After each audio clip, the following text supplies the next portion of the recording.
Computer whiz kid, talented software developer, shrewd businessman, benevolent philanthropist, global health expert. There can be no doubt that Bill Gates has worn many hats on his remarkable journey from his early life as the privileged son of a Seattle area power couple to his current status as one of the richest and most influential people on the planet.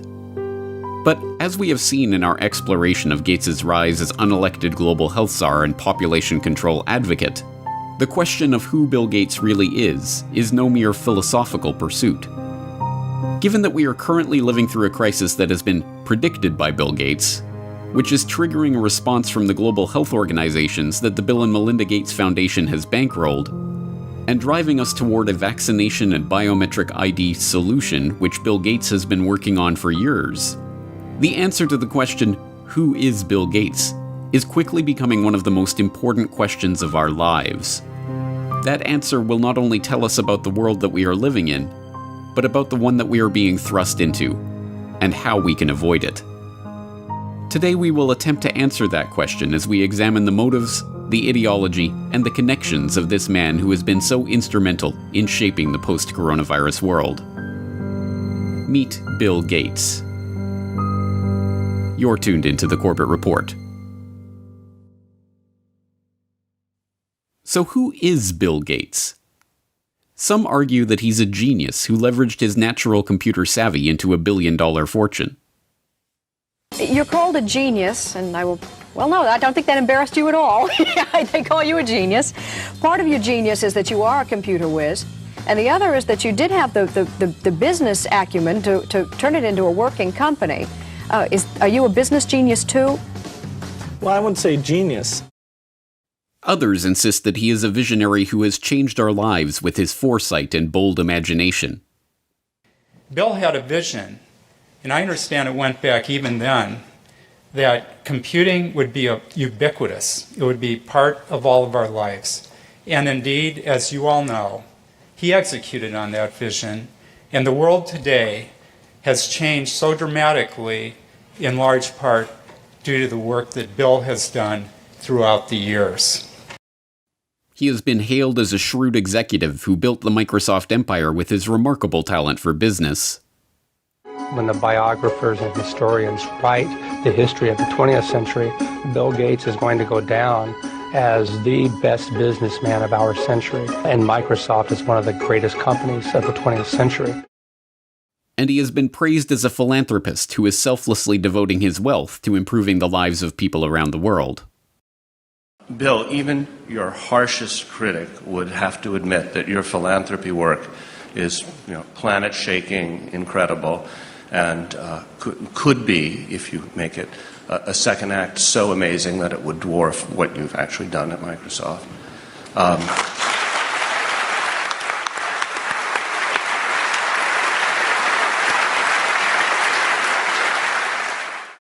But, like anyone of his status, he has his detractors. In the 1990s, he was often portrayed as the greedy head of the evil Microsoft monopoly.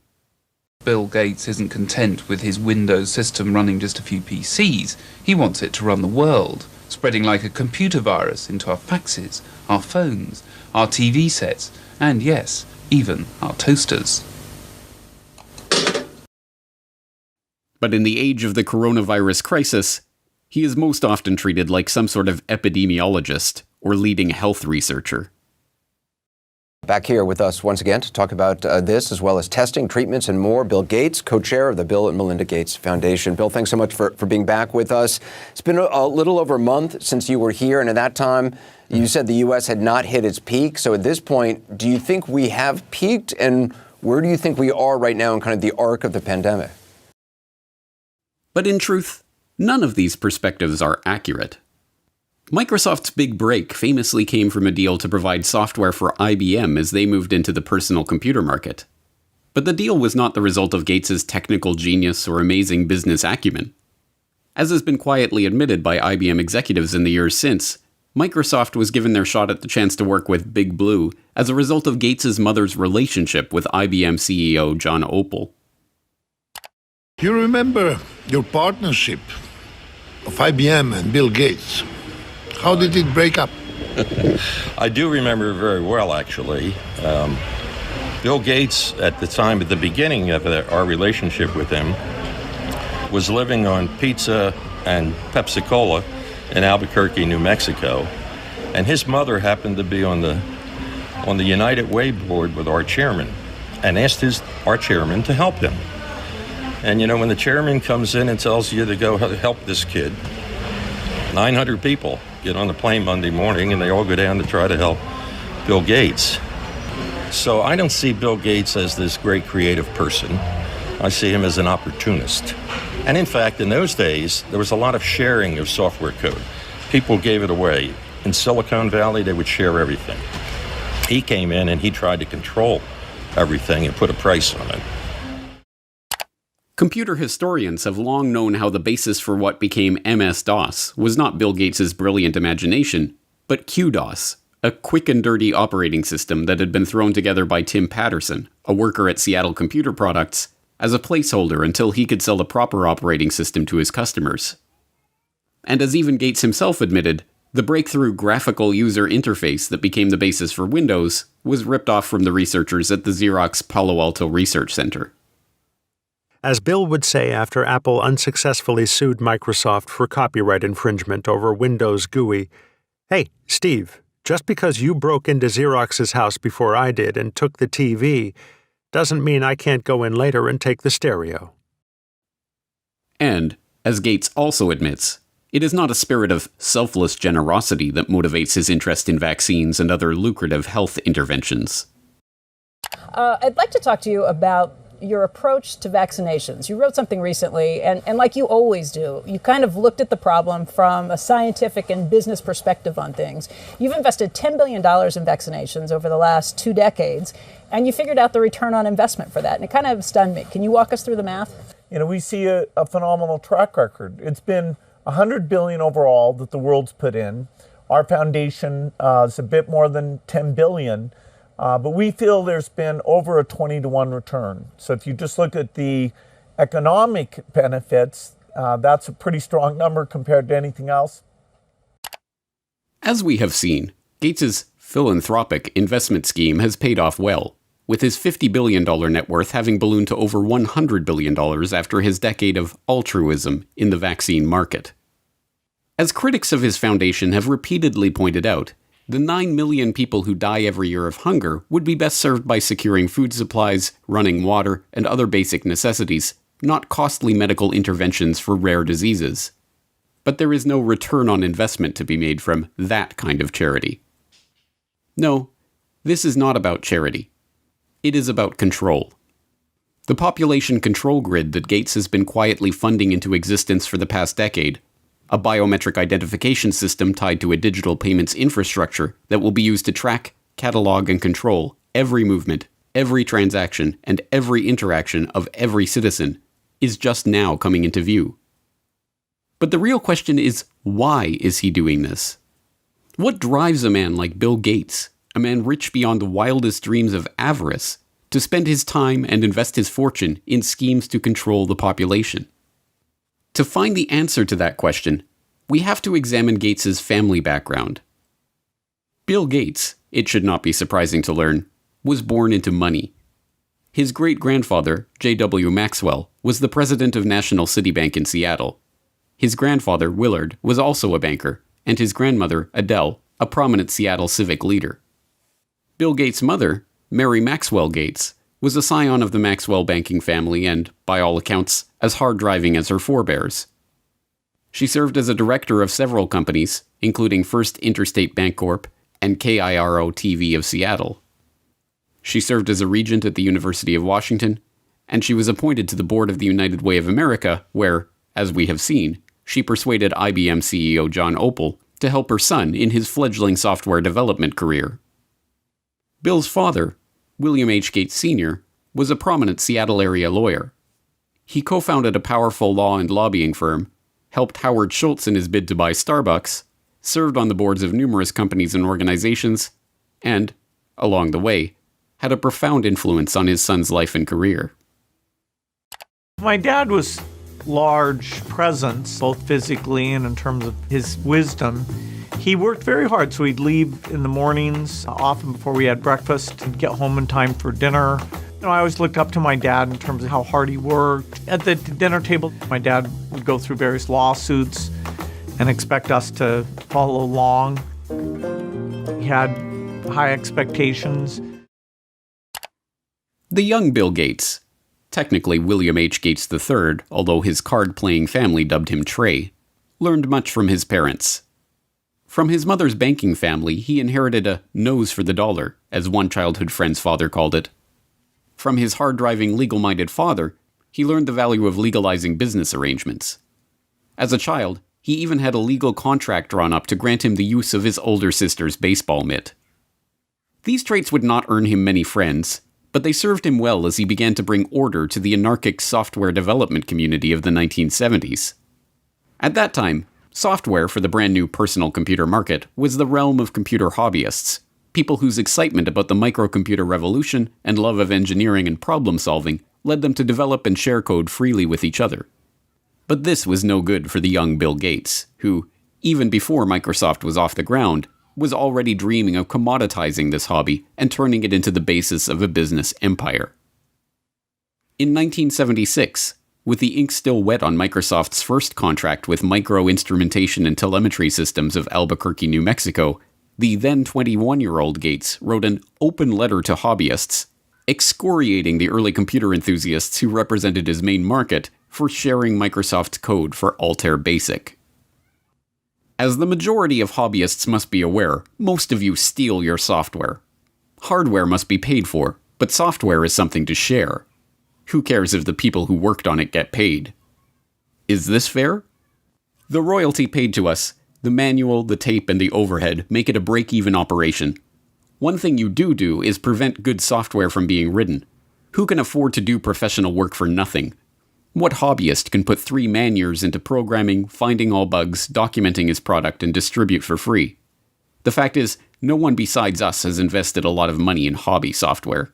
We have written 6800 BASIC and are writing 8080 APL and 6800 APL, but there is very little incentive to make this software available to hobbyists. Most directly, the thing you do is theft. The letter was awkward and tone-deaf, as many people have described the young Bill Gates in his social interactions. It heaped vitriol on the very people who would be the customers of any future business, and tried to change an established culture of sharing software code merely by decree. Even Apple computers, which would go on to be one of the prime purveyors of walled garden systems that restrict users' ability to control their own computers, scored an easy marketing victory by responding to Gates' angry letter with a reminder that, yes, folks, Apple Basic is free.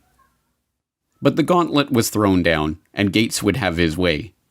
Although freeware and other forms of open-source software development still exist, the establishment of software code as legally protected intellectual property has led to the rise of billionaires like Gates.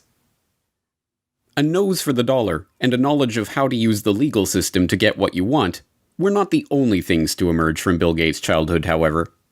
His parents also encouraged discussion about the family's charity work and the causes they held close to their heart. As Gates revealed to Bill Moyers in 2003, those causes included the population issue, which sparked a lifelong interest in reproductive health. One issue that really grabbed me as urgent were issues related to population, reproductive health. But did you come to reproductive issues as an intellectual? When I was growing up, my parents were always involved in various volunteer things. My dad was head of Planned Parenthood, and it was very controversial to be involved with that. Gates tips his hand when he equates issues related to population with reproductive health. The topic is particularly controversial because population control and reproductive health have been used for half a century as a euphemism for eugenics, the discredited pseudoscience that holds that certain families are fit to be leaders of society by virtue of their superior genes. As we saw in Why Big Oil Conquered the World, eugenics was a field named and codified by Francis Galton, cousin of Charles Darwin. Ostensibly concerned with heredity and what would later be known as genetics, the eugenicists believed that the rich and powerful were rich and powerful not because of luck or chance or happenstance, and certainly not from the deployment of cutthroat business tactics and underhanded dealings. No, the rich and powerful had attained their status because they came from better stock.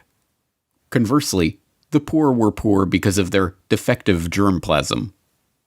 As transparent as it seems to us today that this ideology was a self-serving self-justification for the ruling class, it was quickly taken up as the great social crusade of the early 20th century.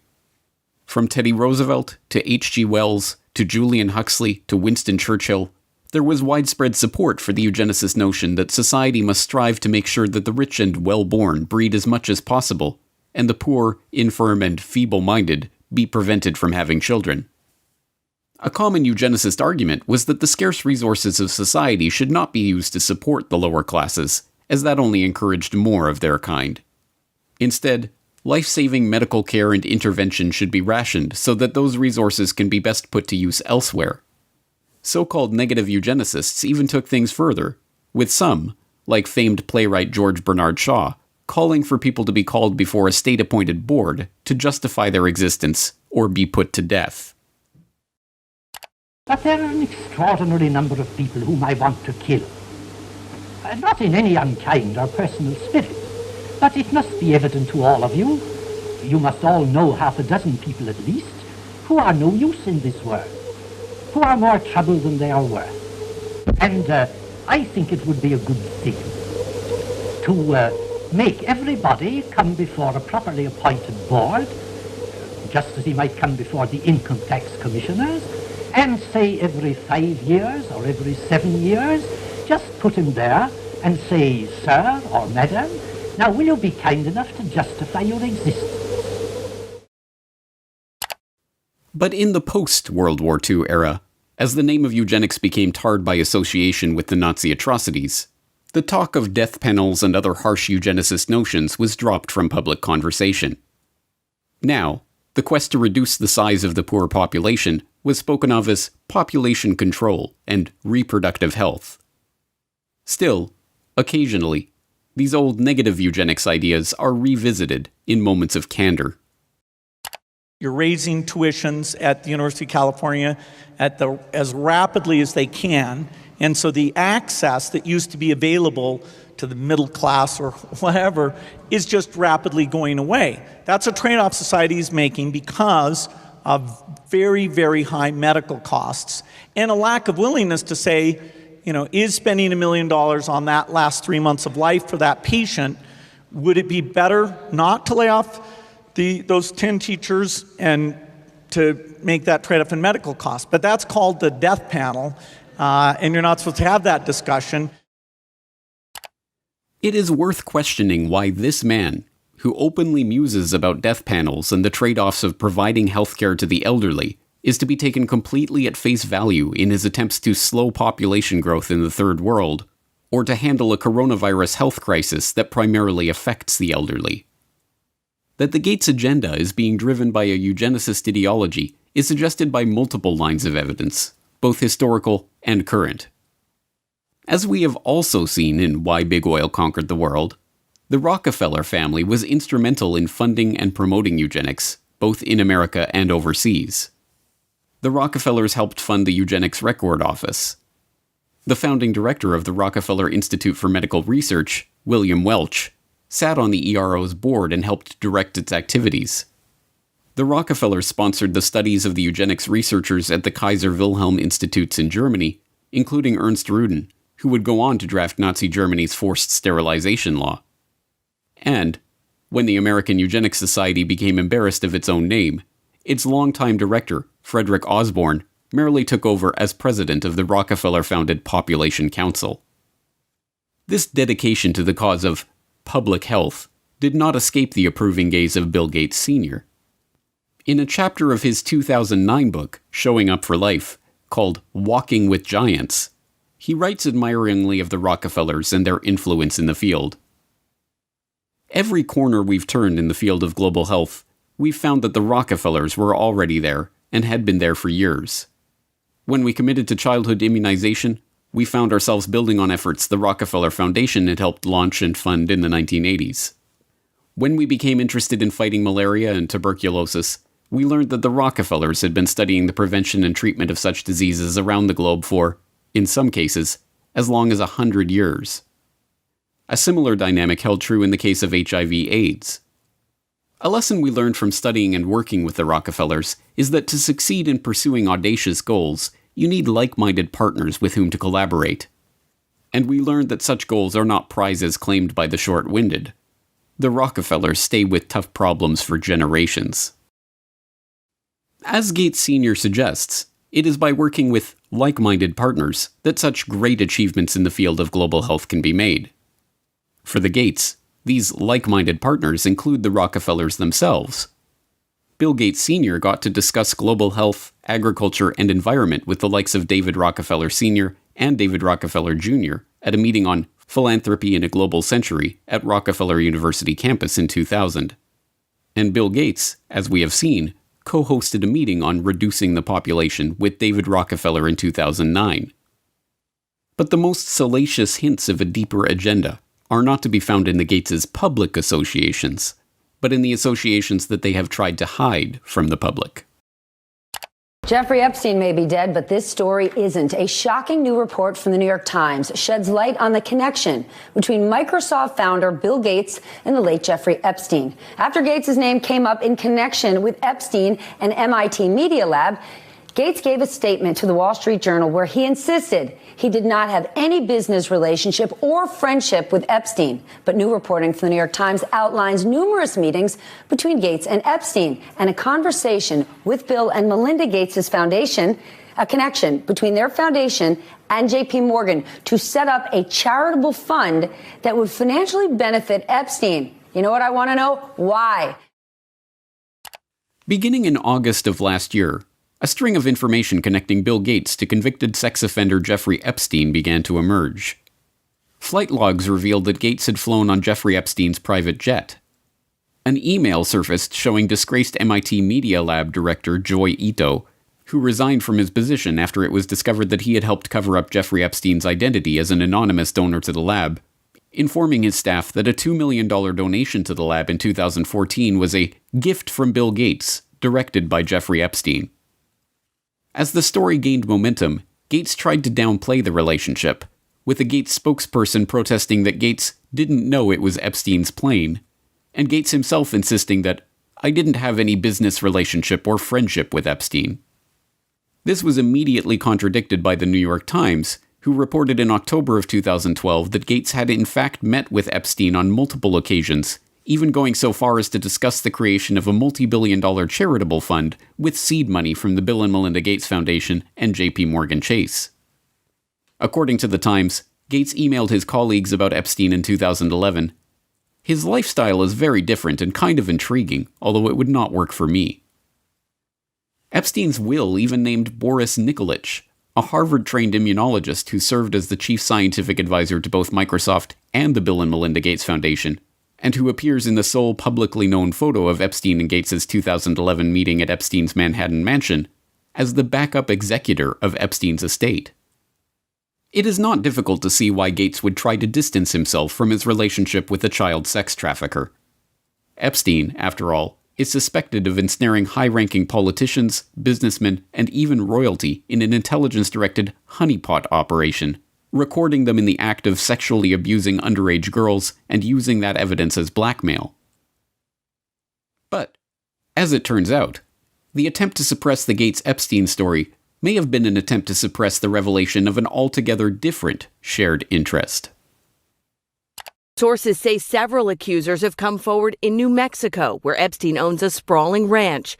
According to a new report published in the New York Times, not verified by NBC News, Epstein wanted to use the ranch for controlled breeding, using his DNA to improve humanity. Citing 2 award-winning scientists and an advisor to large companies and wealthy individuals, the article reports Epstein surrounded himself with leading scientists and would tell them he wanted to have 20 women impregnated at a time on the ranch.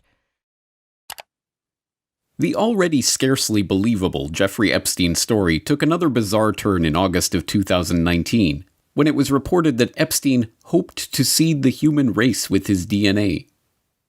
As the New York Times explained, Epstein's plan to impregnate 20 women at a time at his New Mexico ranch in order to seed the human race with his DNA, a plan he told to a number of the scientific luminaries he kept in his orbit, put a modern gloss on a very old idea.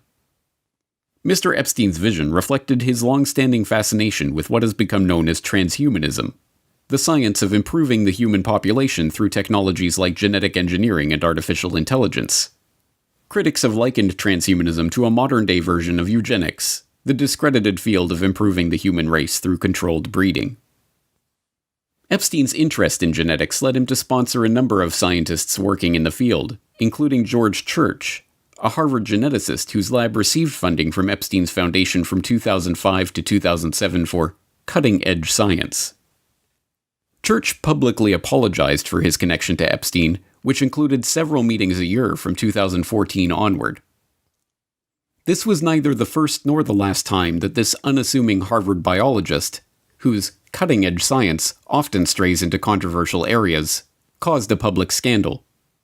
In 2019, Church proposed a genetics dating app, which was immediately denounced as applied eugenics. Church also acted as scientific advisor to Editas Medicine, a startup seeking to use the genome editing tool CRISPR-Cas9 to eliminate diseases by deleting the parts of a genetic code responsible for the illness. In 2015, the company announced it had raised $120 million from a group led by Epstein's appointed backup executor, Dr. Boris Nikolic. Naturally, that group of investors included Bill Gates. Yes, Bill Gates is certainly following his father's advice to collaborate with like-minded partners. So the question remains, is Bill Gates motivated by eugenics? Given that eugenics went underground over half a century ago, we are unlikely ever to unearth a frank admission along those lines from Gates himself. After all, there are no longer any card-carrying members of the American Eugenics Society. The society was rebranded in the 1970s when, as the society's founder noted, it became evident that changes of a eugenic nature would be made for reasons other than eugenics, and that tying a eugenic label on them would more often hinder than help their adoption. But there was an American Eugenics Society in the 1920s, and it just so happened to boast a William H. Gates on its member roster. But perhaps that is just a coincidence. And there was an American Eugenics Society in the 1960s, when William H. Gates II was preceded as head of Planned Parenthood by Alan Guttmacher, who simultaneously served as the director of the American Eugenics Society. And perhaps it was coincidence that the Bill and Melinda Gates Foundation organized their London Summit on Family Planning, at which the Gates recommitted themselves to funding population control in the Third World, in July 2012, on the anniversary of the first International Eugenics Congress, held in London exactly 100 years prior. And perhaps it is reaching to compare the young Bill Gates' dating preferences to the genetic-based dating favored by modern-day eugenicists. I interviewed several women who had dated Bill just briefly, and one told me the very first question Bill asked her was, "What did you score on your SAT test?" You know, this is not exactly, you know, what a young woman wants to hear. For Bill Gates, though, he had scored a perfect 800 on his math portion of the SAT, and this was a matter of pride with him, and he wanted to make sure whoever he was dating, you know, had scored a pretty high grade. No, we cannot expect an answer about Bill Gates' true motives to come from Gates himself. By this point, the question of Bill Gates' intentions has been buried under the combined weight of hundreds of millions of dollars of paid PR spin. Like the Rockefellers before them, the Gates have long since learned the secret of enlarging their family fortune, not to mention their control over the human population, by donning the mask of philanthropy. There are many perspectives on Bill Gates. Depending on who you ask, he is a computer savant, a genius businessman, or a saintly philanthropist. But all of these perspectives have been brought to you through PR outlets founded or funded by the Bill and Melinda Gates Foundation. Bill Gates is no longer a subject for historians but hagiographers. Now we must confront the question of why this man is motivated to build such a web of control. Control over our public health agencies.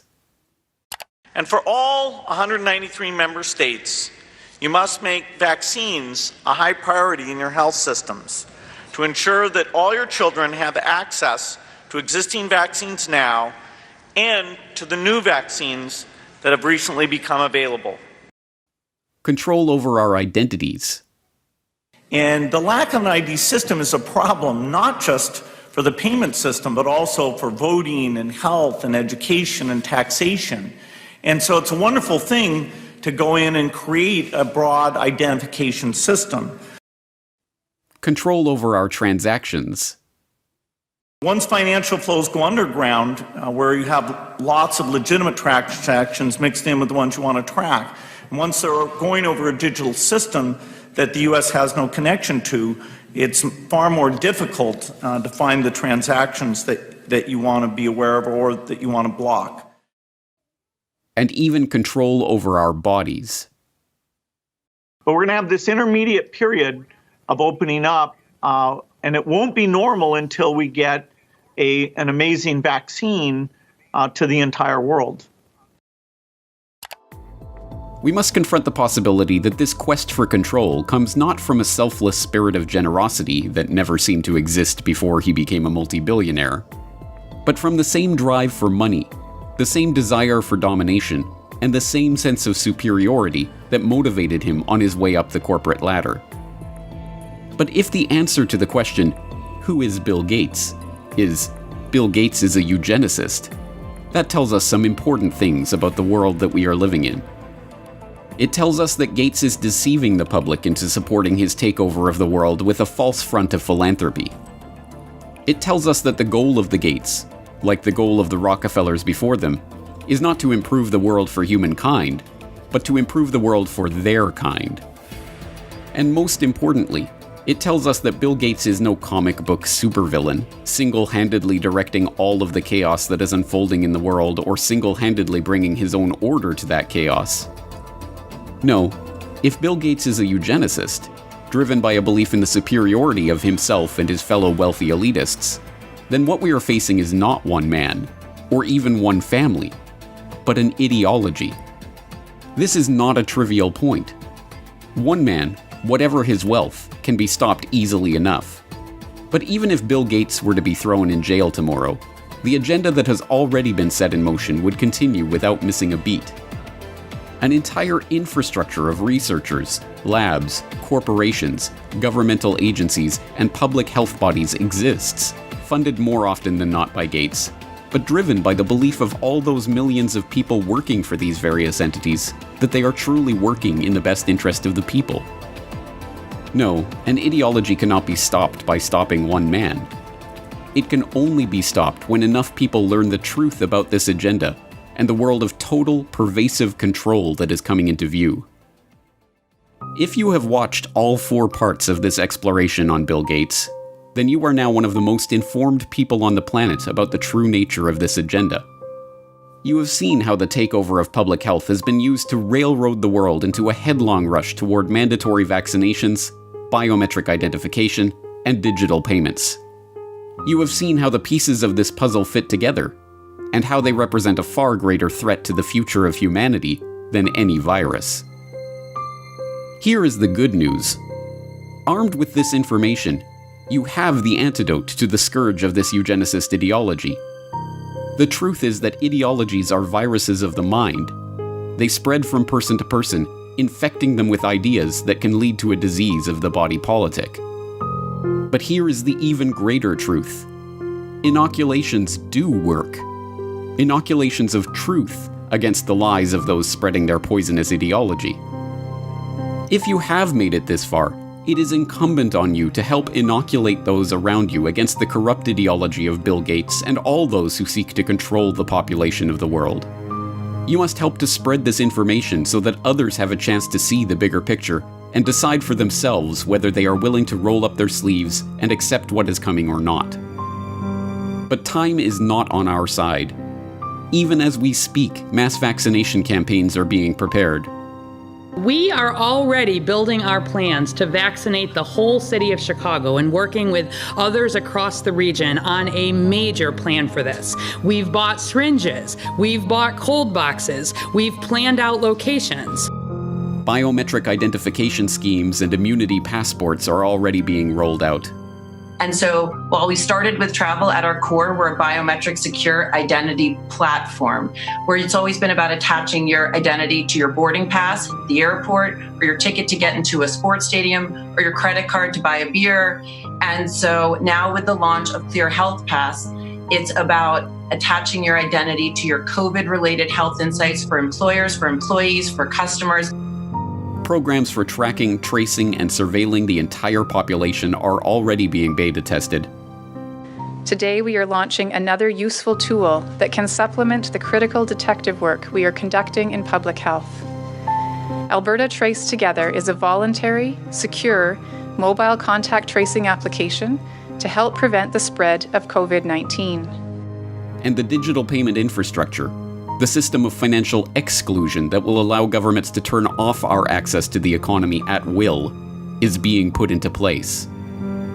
In order to avoid the risk of transmission through physical handling of money, we encourage the use of cashless transactions, such as mobile money, M-Pesa and otherwise, and credit cards.